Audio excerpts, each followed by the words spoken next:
I'm Cast Iron Katie, and today I want to show you how to make a pretty easy dish for whenever you're camping.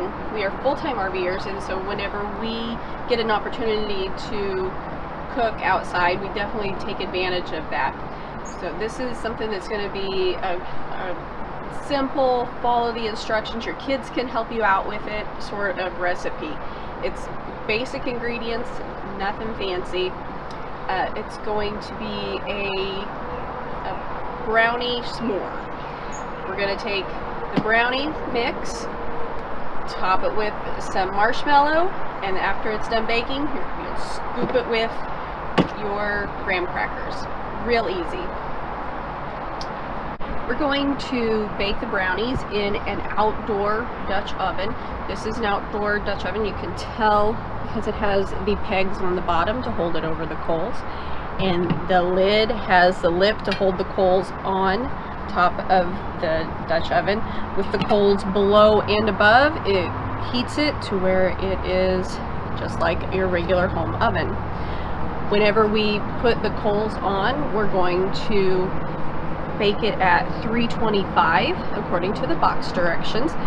And the way we get the oven to 325 is take the number that is on your lid, this is 10, and you'll subtract 3, and that's how many you put on the bottom. So we're going to put 7 on the bottom, and then we will add 3 and put those on the top, so we'll have 13 on the top, and that will get you to 325. We are going to prepare the brownie mix just according to the package instructions. Nothing fancy. Got the oil and water here, and an egg here. You might find it easier whenever you're with your kids to put it all together in a gallon Ziploc bag and then have them squish it, just seal up that bag with all the ingredients in it, and have the kids pass it around, squish it so that they're all participating in getting the recipe all mixed up for you. Okay, brownie batter is all mixed up. We're going to pour it into our Dutch oven. If you did this in a Ziploc bag, just cut the corner off of the bag with a pair of scissors and squirt it into the pan. The nice thing about this recipe is it's so basic that you can tailor it to whatever you're wanting it to be. You can add chocolate chips if you like. If you prefer something else on your s'more, like say you might want to do peanut butter chips, just whatever it is that you like, you can add that in to your batter.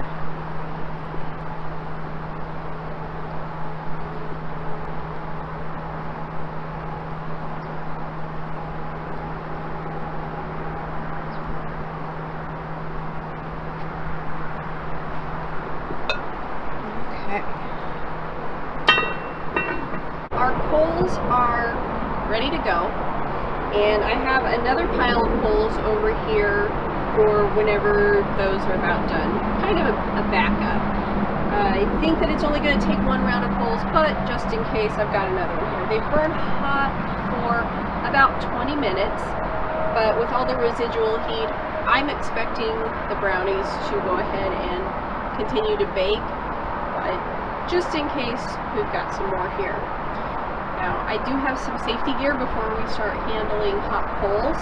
I have my lid lifter.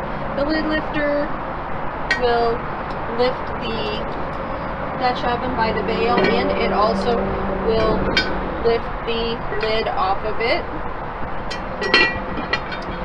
I have tongs to handle the coals and arrange them how we need to make this an oven, and I have some pot holders, and I'm also wearing closed-toed shoes. I wear leather cowboy boots. I would at least recommend wearing closed-toed shoes. They don't necessarily have to be leather though. Okay, so we're going to make this a 325 oven. So to do that, again, we're going to put 7 coals on the bottom. And then we will put 13 on the top. I'm going to arrange these to approximately the diameter of the Dutch oven.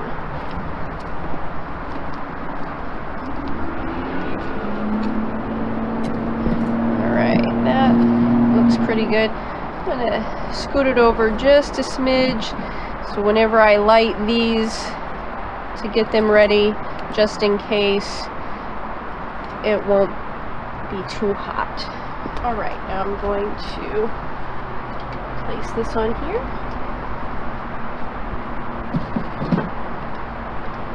Okay.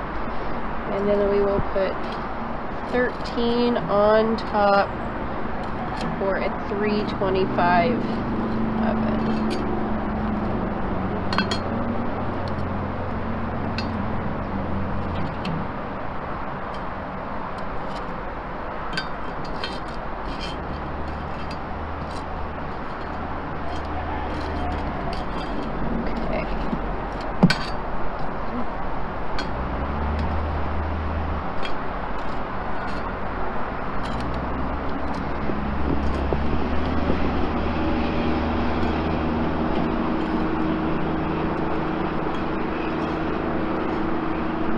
We will start a timer now. The brownies have been baking for about 10 minutes, and we don't want the charcoal to create a hot spot where it's baking. So we're going to rotate it.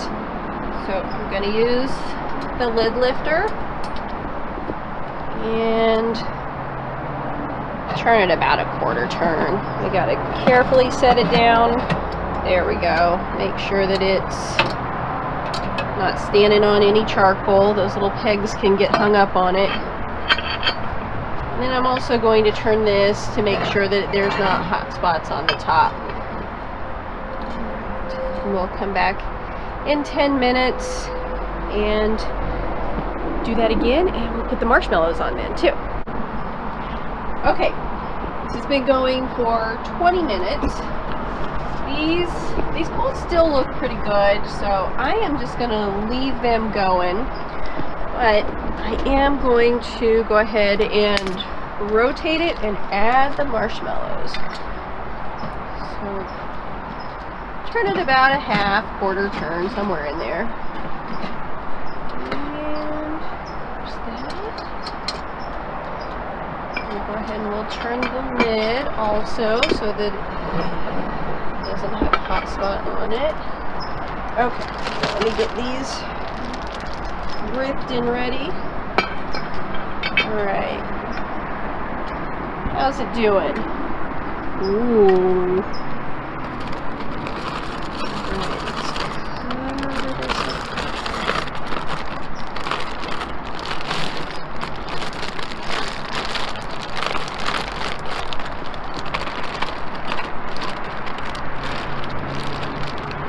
Alright, we will check on that here in about 5 minutes. Okay, so the marshmallows have expanded and they are coming out the side. I've not ever had them come out the side like this. Maybe I added way too many. We're going to go ahead and take it off the heat. I have had it, it does expand. I knew it would expand, but it doesn't really stick. What happens is it's going to almost caramelize, and so it'll turn into a sugary lace. So don't worry about, oh my gosh, how am I gonna get this to wash off? Not a big deal. It just kind of pops off after it sits for a minute. So I'm gonna let that cool down a bit. I'm gonna take the coals off of it so it has an opportunity to cool down, and then we'll take a look at it. the Dutch oven has cooled down. I can actually touch it and handle it. And I did put in a whole bag of marshmallows. Maybe half a bag would be better. Wouldn't get quite so poofy. Alright, I got ash in it. Sorry. You can eat it or don't eat it. Let's take a look. Oh my gosh. It's so gooey.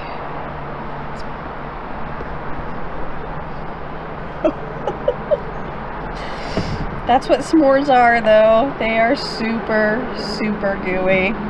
Alright.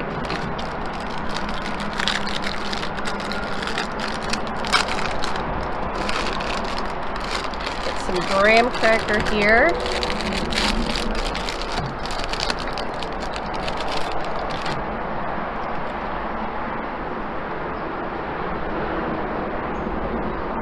That just comes right out of the pan. So good.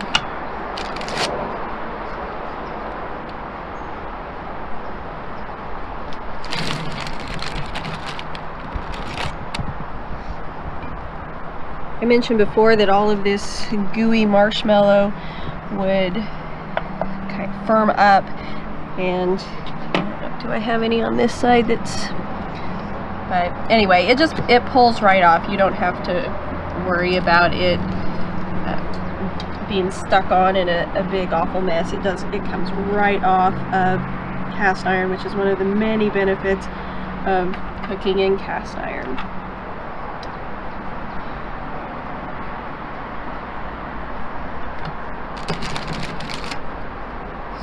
Super, super gooey.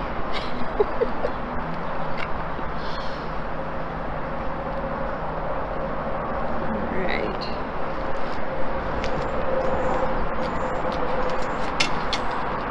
Okay.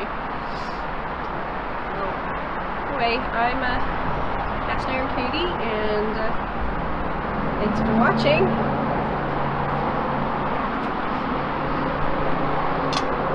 Oh, hold on.